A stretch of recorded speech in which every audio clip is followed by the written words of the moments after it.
Welcome everybody to another round of DevSecOn Germany, today's virtual meetup. And my name is Matthias Konrad. I am a solutions engineer at Sneak, and with me today is Kennedy Tokura. Hello, Kennedy. Hi, everyone. Kennedy is the co-founder and CTO at the Mitigant, and he will talk today about defeating ransomware attacks with security chaos engineering, which is going to be an interesting one. I mean, most of us are probably aware of chaos engineering, but the interesting bit will be like, how does it fit together with security? But before I start, I want to mention that this event is streamed live on YouTube. So if you registered on meetup.com, you will see the YouTube link there. Please go there. And also, if you have questions, please drop your questions in the chat. And we will address these questions then at the very end. And DevSecOn Germany is part of our global DevSecOn community. So if you haven't done so yet, be aware that we do have a website, devsecon.com. And at the top right, you see join the community. This will be a link to our Discord channel where you can also continue the discussion afterwards.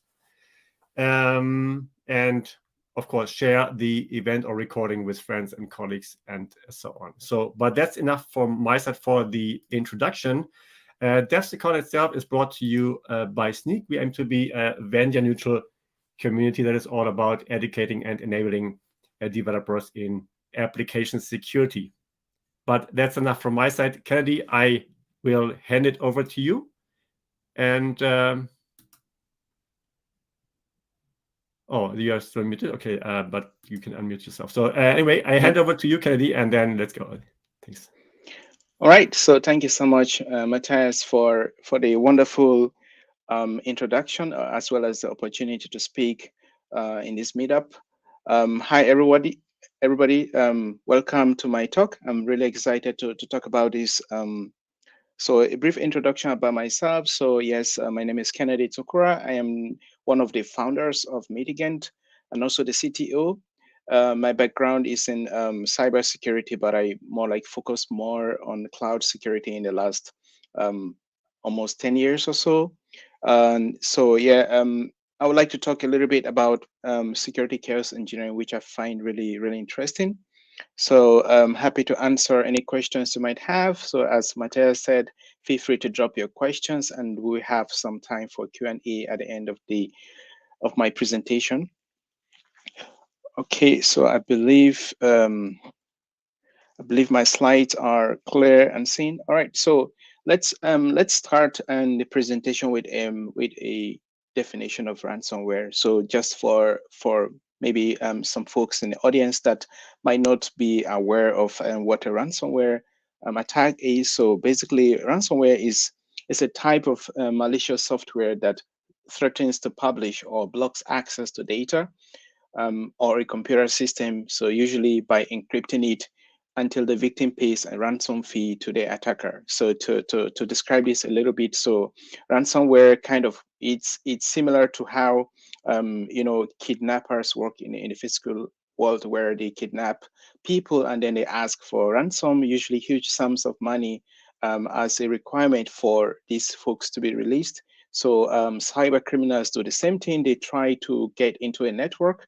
They try to understand and the things or the assets that are really critical, and then they encrypt it majorly, and then they ask for huge sums of money to as a requirement for them to release that resource to the owners. So it turns out that ransomware itself is not very new.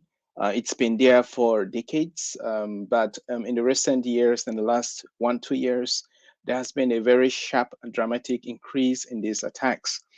And what you see here, a chart from one of the vendors that it's actually a managed security service. They according to them, in the last 1 year, they have received 79% of the support they have given to their customers have been because of ransomware attacks.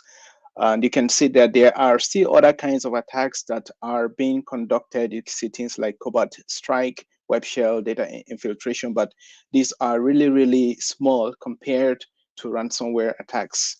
So whereas we have also several statistics from different sources, from different authorities, according to Cybersecurity Ventures, by 2031, there's going to be 265 million, that would be like the cost for victims that will be affected by this ransomware. There are other interesting statistics like the FBI received over 2,000 ransomware complaints in the first half of last year. And so these are just kind of indicators to show how rampant and how prevalent ransomware attacks have become. So that's the reason why we kind of decided to focus on it, because it's a real pain point, and we think that security chaos engineering can be a good way, to begin to tackle these attacks. All right, so the impact of ransomware, of course, the victims, they lose a lot of money financially. So they ask, these criminals ask for huge sums of money. Financial loss is one of the big impacts, and it could actually make smaller companies to completely go out of business. Data loss. So it turns out that these criminals, even when they hand over the data back to the owners, when they decrypt it or give the decryption key, and there is always a possibility that some of the data is not returned or some of the data gets missing. So there is no guarantee that you will get everything the way it was before the attack. Reputation damage is something that is very hard to quantify. It's all about the way you're perceived after the ransomware. There is from customers, from the media, from everywhere, people have a feeling that you are a company that doesn't take care of your customers. You're not fit. It's very difficult to buy back reputation because it's hard to build a reputation. So it's one of the intangible impacts of a ransomware attack. Of course, the legal implications are also really complicated, because remember that if you're offering service for customers, you must have signed things like NDAs, or maybe SLAs or things like that.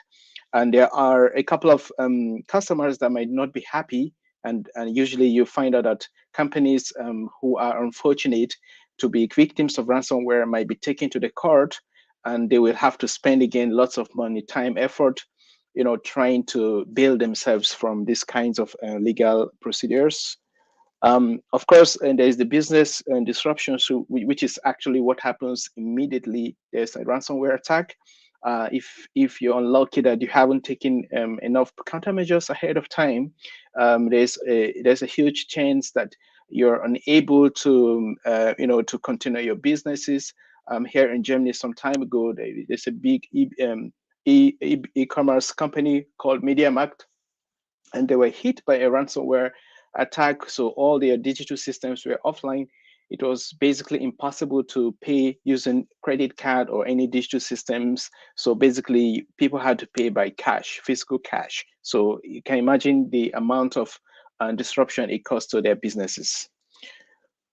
All right, so let us look at a typical example of a ransomware, like the attack steps. So, and this is the example we're using here. It's not a new one. It's a Windows-based ransomware called Wadrama.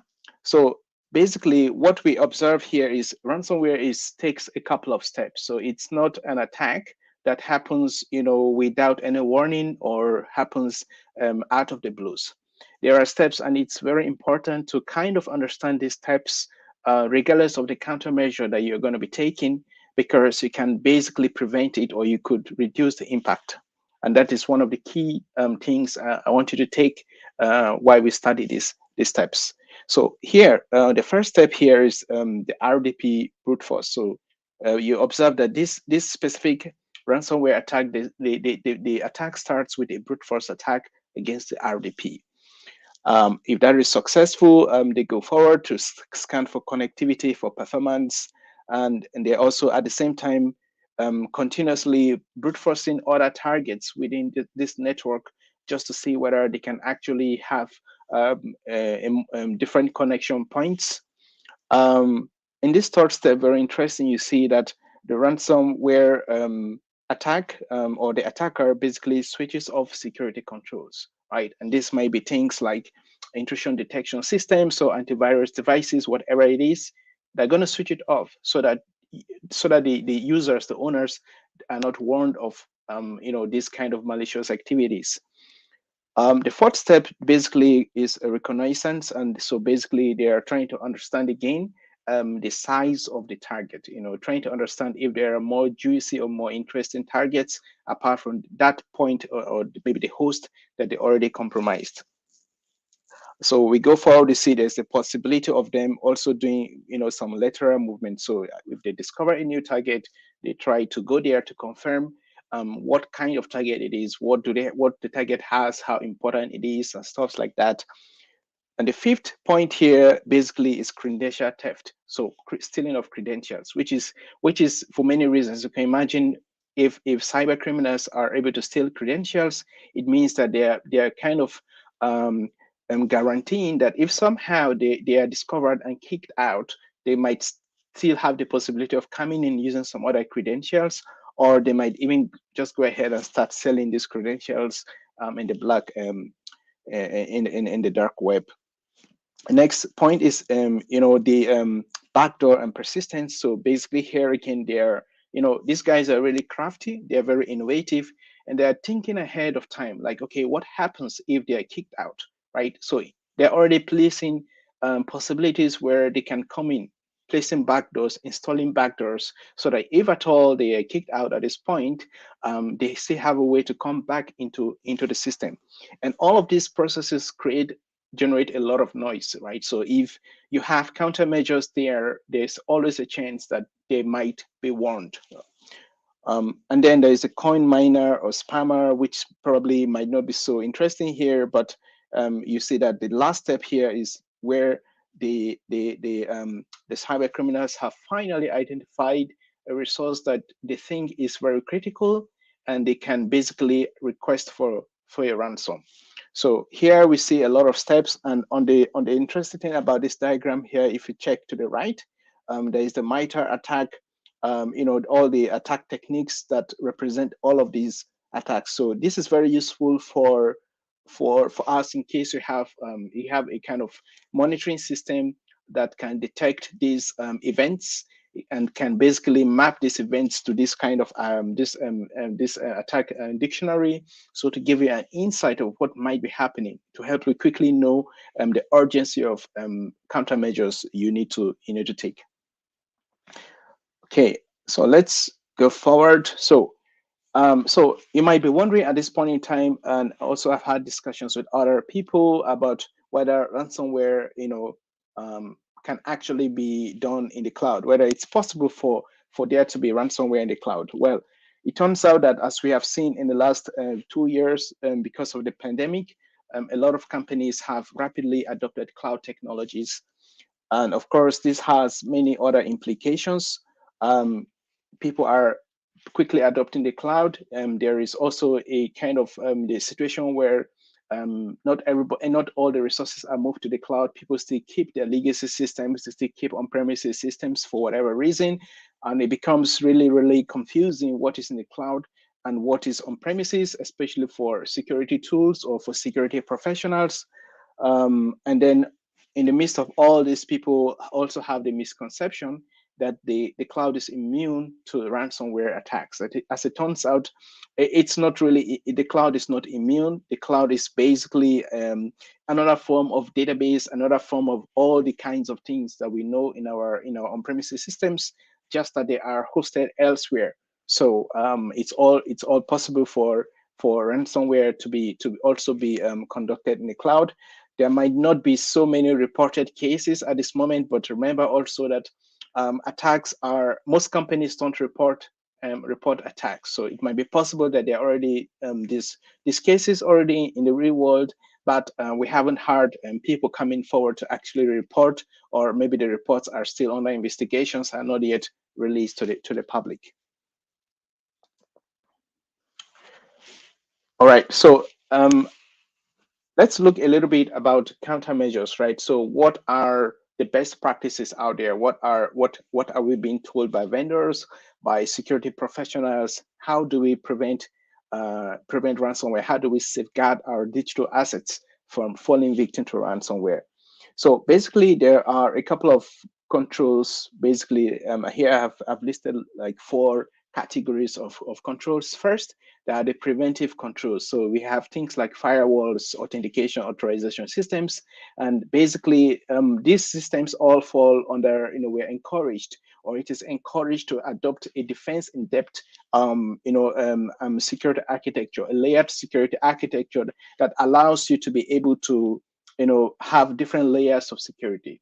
So starting from the preventive controls, the detective controls like the login and monitoring systems, recovery controls, backups, and disaster recovery, incident response, and of course, security awareness. So this is also really, really important because, as people always say it, that the weakest link is the human link, and people have to be aware. People have to know that certain actions that they take might expose their company to these kinds of attacks. And so these are the countermeasures, and we will also see the representations or how these countermeasures are applied in cloud environments. Okay, so what is the connection between ransomware and security chaos engineering? I want to start talking about this now. So security chaos engineering, basically, by definition, and this is a definition that was provided by Aaron Reinhardt, who is one of the founders of Verica, and he defined it as the identification of security control failures through proactive experimentation to build confidence in the system's ability to defend against malicious conditions. So a couple of things there that I want to like bring out. So firstly, we have security control failures. So basically, as you would see in the subsequent slides, it's about how we'll, the aim is actually security controls majorly, like whatever you have put in place to allow you to identify violations of security. So you want to identify when these controls are failing, right? And how you do it is by proactive experimenting, right? It's not theoretical. It's not. It has a very short feedback loop, so you can really get a response as instantly as possible, and so it reduces your decision making cycle, right? So the idea is to build confidence and of course to defend against malicious conditions, and we will see more of this in the next slides. Right. So this diagram has a lot here. So firstly, we already talked about security faults, right? Most of us, I believe, we already know about what a fault is, and security fault is a fault that has security implications. In other words, it's a fault that in fact impacts on confidentiality, integrity, and availability. Those kinds of faults are usually called security faults. Those kind of faults are usually the ones that are reported as vulnerabilities at the end of the day. And so in security chaos engineering, the idea here is to define a hypothesis, right? And a hypothesis might be something that will cause a security fault, right? So you define this hypothesis, and the next thing is to basically inject this security faults into a target system. And that target system can be things like Lambda functions or web applications, Docker containers, Kubernetes clusters. It could also be a cloud infrastructure like Amazon Web Services or Google Cloud or Azure. And the injection of these faults actually it's to target specific controls, right? You want to observe how those faults impact on different kinds of security controls. So for example, preventive controls. In the cloud, you will have things like identity and access management systems or security groups, or detective controls like intrusion detection systems or ZIMs like guard duty and so forth. And of course, you have the corrective controls like the incident response. So the idea is to inject a fault, and you want to see the response to this, whether this with these security controls will respond the way they have been designed to respond, the way you have deployed them to respond. This is what you're trying to like validate based on the hypothesis. So and how to respond is basically wrapped around this four CIA triads. So as I've mentioned before, confidentiality, integrity, and availability. You want to see whether the faults you injected cause any violation of the CIA triad, right? And this is all about observability, because you want to inject these things and you want to observe the impact. And at the end of the day, you want to learn something and use that as a learning opportunity for you to harden your system, for you to improve your security posture. So we're going to look at a couple of examples to make this more tangible. And yeah, the first example I want to talk about is about the S3 bucket ransomware attack, right? So this is just to help us understand how a security chaos engineering experiment might look like. So this starts here with the creation of a user called Bob, right? You just create an IAM user. And sorry, this example is based on Amazon Web Services. So everything here is in the context of AWS. So so you create this user, you get the EKS clusters. The next step, basically, this user is use this user's identity to basically compromise one of the clusters, and then from there you go in and compromise an S3 bucket, encrypt the bucket, and you request for ransomware. So this is just very simple scenario, and you want to check a couple of things during this process, right? So when you create a new user, if it is expected that a well-designed security system will understand when a new user is created, or at least you will get a notification. I understand that not every system is designed this way, but I think most people will appreciate that they get a notification, right? So, and this notification might be something that you expect to get maybe from a CSPM, a cloud security posture management system, or it's also possible for you to configure some rules, some AWS config rules that will kind of fire and alerts when from nowhere a user is created, right? And the next thing here is when the next step of this attack here is when the user begins to make a lot of calls, like getting the EKS clusters, enumerating the EKS clusters. In this case, also, you will be expecting that guard duty or security hub or maybe some other third-party system that is designed or deployed to protect the cluster and gives you some notifications, right? You will expect that during the period where a pod is being compromised using whatever technique, you want to understand whether there are any alarms. And there's a lot happening here. This is very high level. Ordinarily, in this cluster, maybe you might have configured some things like like some policies that should be able to prevent access to the pods. And if somehow access to the pods is possible, you would expect that you will get some kind of notification, right? Of course, the next thing here, we see that the attacker basically from inside of the EKS cluster basically gets access to an S3 bucket, right? And this is really, really common because usually compute, whether they are Kubernetes clusters or they are virtual machines, they have connections to assets. It might be databases, it might be S3, and sometimes they have rights, they have access, they have the privilege to access these kinds of resources. And here again, you will expect some kind of notification, either from things like the access analyzer. Maybe you used previously access analyzer to see whether the permissions are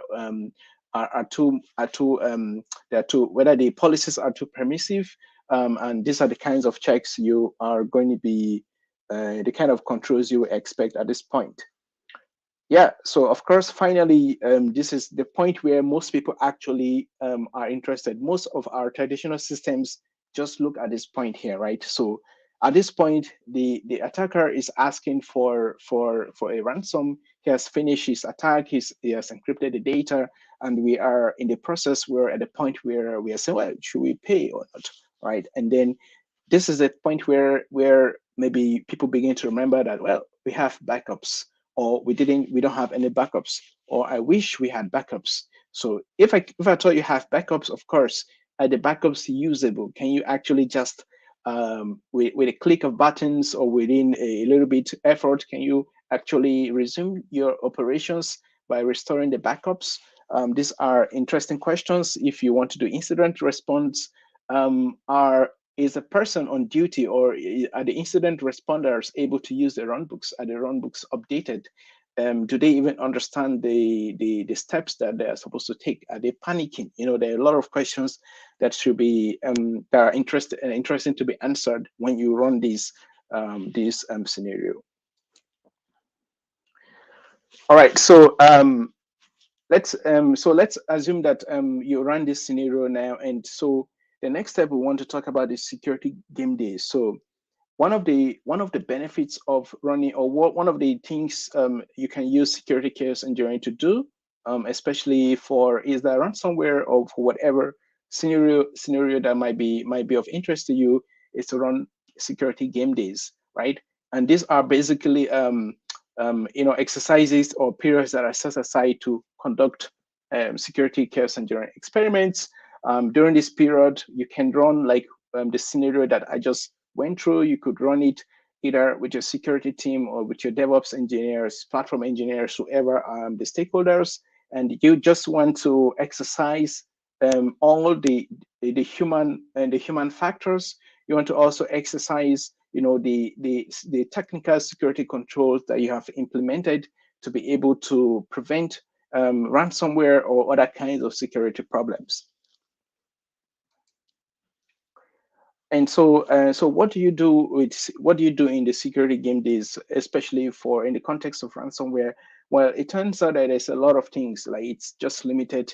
What you can do is limited to your creativity, right? So I found this document really, really interesting. So it's the ransomware risk management on AWS using the NIST cybersecurity framework. It's a document, and actually this document is like a gem, right? So it has a lot of guidelines. It has a lot of let's say ideas that you can basically lift from there and use for your game days. So some of the things I've listed here. So for like backups, so you have EBS snapshots, you have AWS backup, you have Cloud Endure disaster recovery. These are all services that AWS has for you as a customer to use it to have an efficient backup system. So you can basically, some people already use it, but it's one thing to use it, it's another thing to actually practice it in a way that you can actually use it in real life to recover from a ransomware attack. And you can basically implement this during security game days using security chaos engineering. Corruption testing, these are things you can do. So usually corruption is, I mean, it's something that might happen when you're doing backups or restoring backups. So you have to be very careful here, and you have to test to be sure that you don't fall victim to corrupted data. We have other things that are done, especially at the networking layer, like in the security groups or the network firewall, the AWS WARF. There are things like deny listing. So basically, you want to be able to, for example, get a list of malicious IP addresses, which you already configure as policies, so that immediately there are any kind of API calls from those kinds of IP addresses, those calls are dropped. But of course, this is something that has to be continuously improved. You have other systems like the guard duty, integrity monitoring, inventory management, your login, basically login with CloudTrail. These are all things that that can be done during game days. You can exercise, you can test whether all of these systems are working as they are supposed to work, or even whether your knowledge of how they should work is good enough for you to apply during a ransomware attack. This I found is very interesting because when it comes to incident response, there is a lot of let's say dependence on runbooks. So basically, a runbook is designed to support humans during incidences. So it could be a security related incidents, it could be non-security, right? So what I found interesting, especially when it comes to cloud infrastructure, is runbooks can actually become obsolete, right? Because why could it be obsolete? Well, because the cloud infrastructure itself changes; it is not static, right? So if you wrote a runbook a year ago and you think it's going to work, uh, it might not just work. So with using security chaos engineering, you can basically continuously verify the efficiency or whether your runbooks are still valid, right? So this is something that I found very interesting. Um, and it's advisable that you can actually use security chaos engineering to test your runbooks, to test whether they're working well, to test whether you even understand what is written there, either when you have a new colleague joining the team or if time has passed. You just run it and you try to check your runbooks. All right. So yeah. So the journey to my practicing chaos and security chaos engineering has been quite let's say over a while. I've written a couple of academic papers, which I kind of put screenshots of some of them here in case, and also the links to get them. Most of them are actually open, publicly available. Of course. I was also privileged to contribute to the first security chaos engineering book by O'Reilly. So this book was written by Aaron Reinhardt and Kelly Shortridge. Those guys they are really at the forefront of security chaos engineering, and they wrote a book which I highly recommend. Has lots of use cases from different practitioners. And it could be a very good resource for you if you're interested, or maybe if you want to like just get more information about security chaos engineering. Then I think there are a couple of points I didn't mention, but I believe someone asked a question. Maybe I would talk about that. Yeah, this is before I conclude, just to talk about Mitigant. So Mitigant, which is the company I co-founded with my co-founder. So we are basically, let's say we want to commoditize security chaos engineering, and we call our platform the continuous security verification platform. And we do a couple of things, including having a SaaS security chaos engineering platform. And as you can imagine, this will be really helpful for people who want to get into this field. You don't have to go through all the learning curves or through the process of really configuring your system or understanding how it works. It's pure SaaS. So feel free to check it out or reach out to me if you're interested. Right. So now to conclude, yeah, I just want to conclude with a few points. So the first one is ransomware is a real threat, right? So many companies felt that they will not become victims, especially small and medium enterprises. However, it turns out that the attackers somehow get to them. So it's a real threat is something that I believe every company should be very serious with. Cloud environments are not immune to ransomware attacks. The same tactics that the attackers have been using for on-premises system, they can basically evolve those tactics and apply it to the cloud. So basically, if you're in the cloud, you're not immune. You have the shared responsibility model, and that most of the countermeasures are part of the responsibilities of cloud customers to implement. So security chaos engineering provides for you a way where you can verify your security posture. And by verifying your security posture, you might already be in the process where you are preventing yourself from becoming victims. So as we saw before in these steps, there are multiple, let's say, choke points that if you're actually testing, you can already identify attacks, or you could already stop ongoing ransomware attacks, right? So all the countermeasures that we have heard in the industry before, creating backups, having incident response systems or runbooks, all these countermeasures are great, they're good, but they have failed people in the past, right? Because they're just there, they need to be tested. It's the cloud, and the cloud is very dynamic. So you don't expect that countermeasures that were implemented a year ago or 6 months ago will remain as valid as they were. They might actually already be obsolete or not completely efficient. All right. So I guess that's the last slide, and yep, that brings me to the end of my presentation. Thank you very much. Thanks, Kennedy.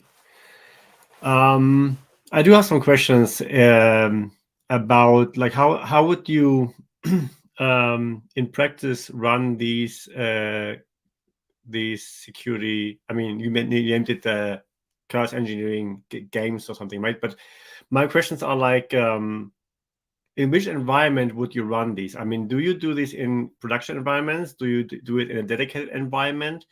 I mean, asking because let's say you create your hypothesis, right? For example, let's say, okay, if my S3 bucket gets encrypted, right, I should be able to restore it, right? So that's a positive hypothesis, right? Let's say this fails for some reason, so what you're testing doesn't apply, right? So my question is like, do you do this in the prod environment? Do you do a schedule like you do with pen testing? Do you schedule it, or can it be like a random surprise for people who need to cover, right? So yeah, I got it. I got that question. So that's a very good question. Thank you, Matthias. So what we usually advise people is there's actually a chaos engineering maturity model. So the good thing is, so there is the model which kind of talks about the maturity levels of different people, and also AWS has the AWS security maturity model. If you check that model, you will see that actually things like chaos engineering or security chaos engineering are in the let's say the fourth layer. So there is 1, 2, 3, the fourth. So it's like talking about organizations that are really mature, right? So that's just to give you a sense of maturity. However, I do think that most of those maturity levels are talking from the point of view that you are going to build your own homegrown solution. Obviously, it takes time to do that.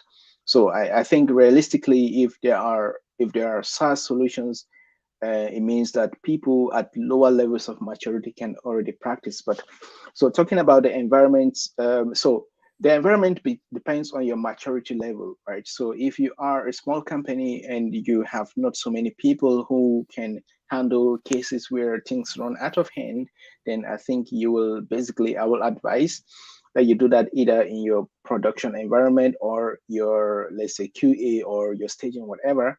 And the most important thing is that environment should bear a clear semblance to the production. Otherwise, the results are completely drifted away from the real life and maybe doesn't give you so much benefits. So you can do it anywhere. Firstly, how mature are you with regards to maybe handling situations where things go out of hand? And secondly, whichever environment you choose should bear semblance of the real world. Otherwise, the results are not applicable. They're completely diverse.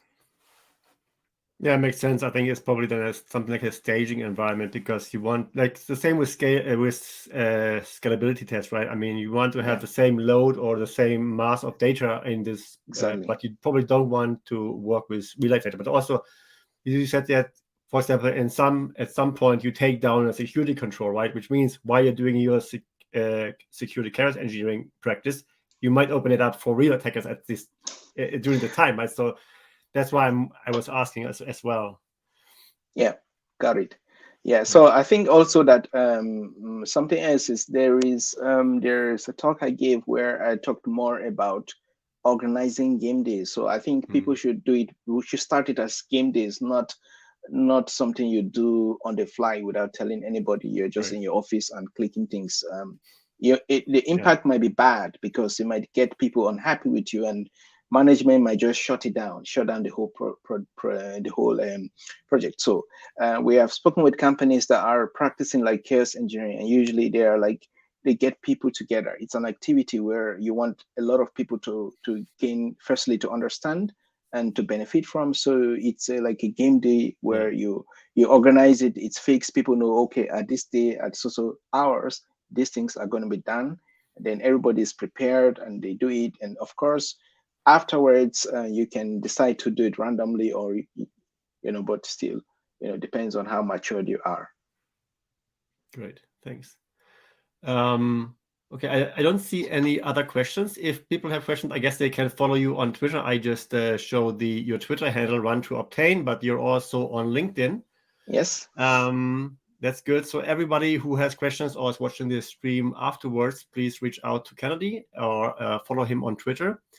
I would like to thank you very much for being our speaker today. And before I close, I would like to announce that also today, later on at 5 p.m., let me share my screen here, we do have a Snyk launch event where Snyk will be presenting some upcoming product features in the Snyk platform, as Snyk is the company behind DevSecCon.